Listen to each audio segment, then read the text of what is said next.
Hi అండి. అందరికీ నమస్కారం. Welcome to my channel. ఈ వీడియోలో ప్రభుత్వ పెన్షనర్లకు భారీ శుభవార్త. 12 ఏళ్లు రద్దుపై సంచలనం. పూర్తి వివరాలైతే వీడియోలో తెలుసుకుందాము. వీడియో అయితే ఎక్కడ గాని స్కిప్ చేయకుండా ఎండ్ వరకు చూసేయండి. ఇన్ఫర్మేషన్ పూర్తిగా అర్థమవుతుంది. అలాగే వీడియో చూస్తున్న ప్రతి ఒక్కరు వీడియోకి లైక్ చేయండి ఫ్రెండ్స్. ఈ వీడియోని తోటి ఉద్యోగ పెన్షన్ మిత్రులతో అయితే షేర్ చేయండి. కొత్తగా మన ఛానల్ చూస్తున్నవారు ఇంకా ఎవరైనా సబ్స్క్రైబ్ చేసుకోకుంటే వెంటనే మన ఛానల్‌ని సబ్స్క్రైబ్ చేసుకోండి. దీని ద్వారా నేను చేసే లేటెస్ట్ వీడియోస్ అన్నీ మీ వరకు రీచ్ అవుతాయి. ఇక ఆలస్యం చేయకుండా వివరాల్లోకైతే వెళ్ళిపోదాము. ఫ్రెండ్స్ ఇక విషయానికొచ్చినట్లయితే దేశవ్యాప్తంగా ఉన్న లక్షలాది మంది ప్రభుత్వ పదవీ విరమణ పొందిన ఉద్యోగులు, పెన్షనర్లు ఎంతో కాలంగా ఎదురు చూస్తున్న ఒక కీలకమైన సంస్కరణకు సంబంధించిన సానుకూల పరిణామాలు చోటు చేసుకుంటూనే ఉన్నాయి.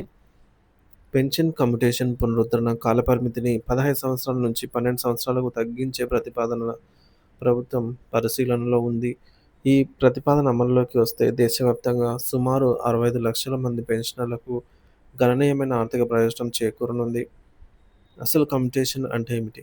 ప్రభుత్వ ఉద్యోగి పదవీ విరమణ చేసేటప్పుడు వారికి ప్రతి నెల పెన్షన్ వస్తుంది. అయితే కమ్యుటేషన్ అనే సదుపాయం ద్వారా వారు తమ ప్రాథమిక పెన్షన్‌లో గరిష్టంగా 40% వరకు మొత్తాన్ని ఒకేసారి తీసుకోవచ్చు. ఇలా తీసుకున్న మొత్తాన్ని ప్రభుత్వం తిరిగి రాబట్టుకోవడానికి వారి నెలవారీ పెన్షన్ నుంచి కొంత భాగాన్ని నిర్ణీత కాలం పాటు మినహాయిస్తుంది. ఆ కాలపరిమితి ముగిసిన తర్వాత మినహాయింపు ఆగిపోయి వారికి పూర్తి పెన్షన్ పునరుద్ధరించబడుతుంది. ప్రస్తుత విధానం కమ్యుటేషన్ తీసుకున్న మొత్తం తిరిగి చెల్లించడానికి 15 సంవత్సరాల కాలపరిమితి ఉంది.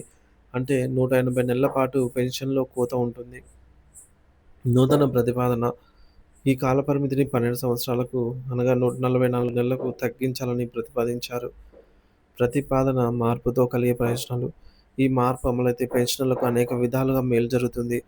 ముఖ్యంగా 3 ఏళ్ల ముందే పెన్షన్ 15 ఏళ్ల బదులు 12 ఏళ్లకే వాళ్ళకి పెన్షన్ పునరుద్ధరించబడుతుంది. సో, దీనివల్ల వారు 3 సంవత్సరాల ముందు నుంచే పూర్తి పెన్షన్ అందుకోగలుగుతారు. రెండోది వృద్ధాప్యంలో ఆర్థిక భరోసా. వయసు పైబడిన తర్వాత ఖర్చులు, ఇతర అవసరాలు పెరుగుతాయి. ఆ సమయంలో పూర్తి పెన్షన్ చేతికి అందడం వారికి ఎంతో ఆర్థిక భద్రతను, భరోసానిస్తుంది.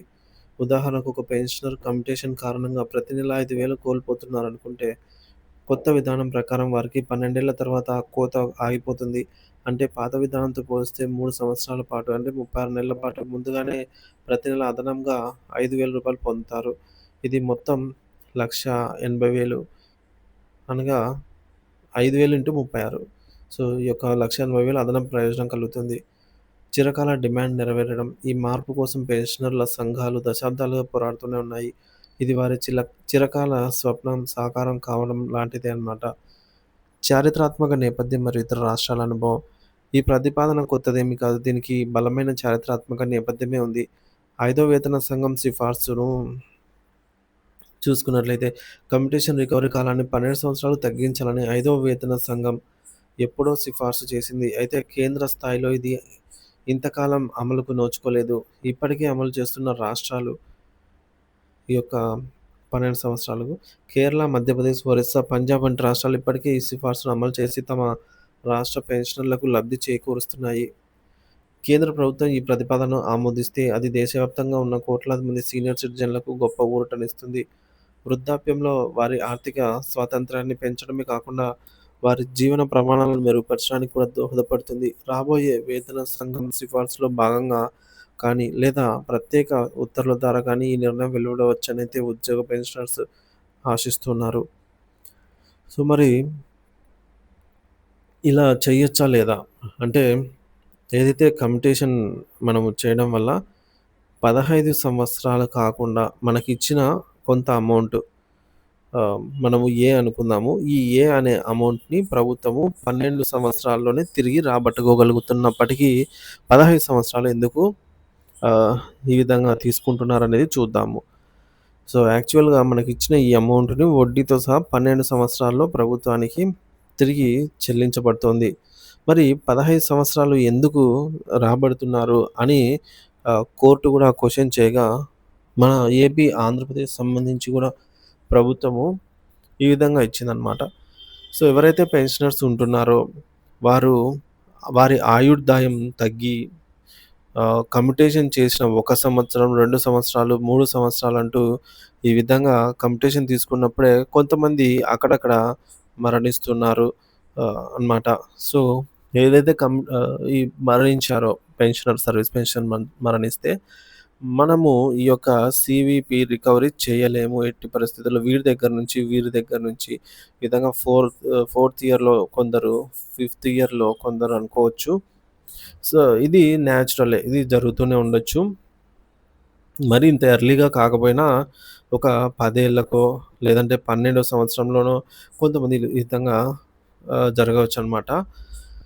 సో, ఇలాంటివి ఎక్కువ వస్తున్నాయని జెప్పేసి మేము 15 సంవత్సరాలు రికవరీ చేస్తున్నాము. ఎందుకంటే వీటిని ఈ ఈ ఆహ్, ఇక్కడ కొందరు 10 సంవత్సరాల నుంచి కట్టలేదనుకోండి. అంటే మరణించారనుకోండి. సో, వారి నుంచి రికవరీ చేయలేరు కాబట్టి ఈ భారం ప్రభుత్వానికి అధిక భారమవుతుంది కాబట్టి, ఈ విధంగా వీరందరి యొక్క భర్తీ కావడానికి మరొక 3 సంవత్సరాలు.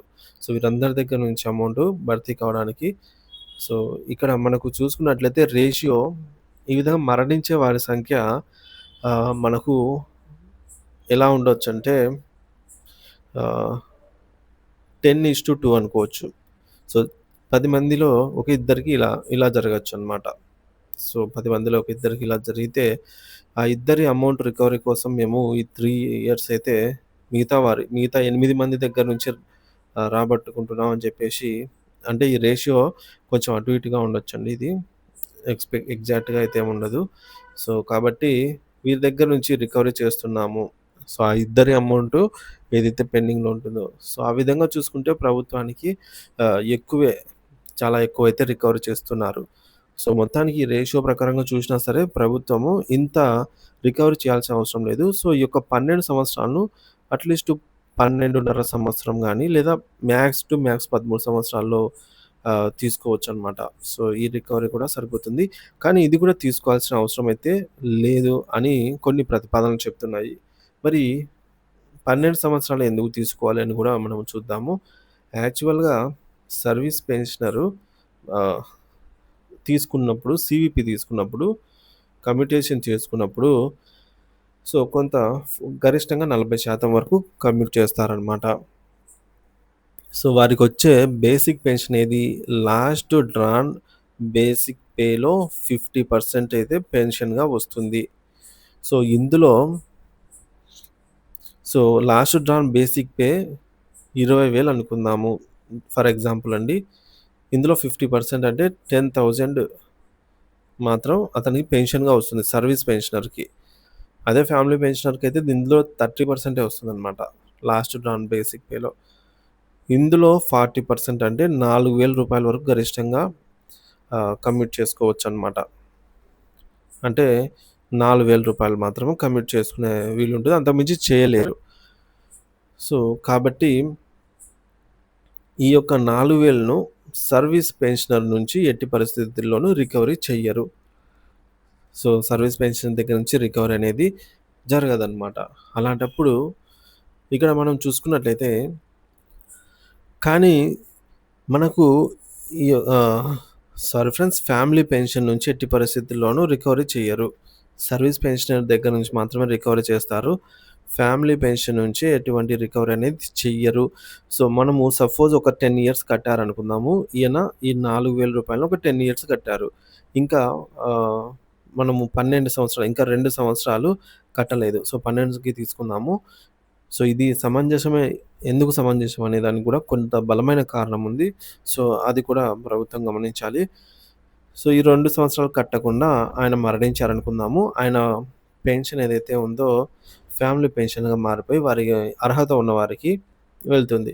మరి ఫ్యామిలీ పెన్షన్ 10,000 వెళ్తుందంటే లేదు.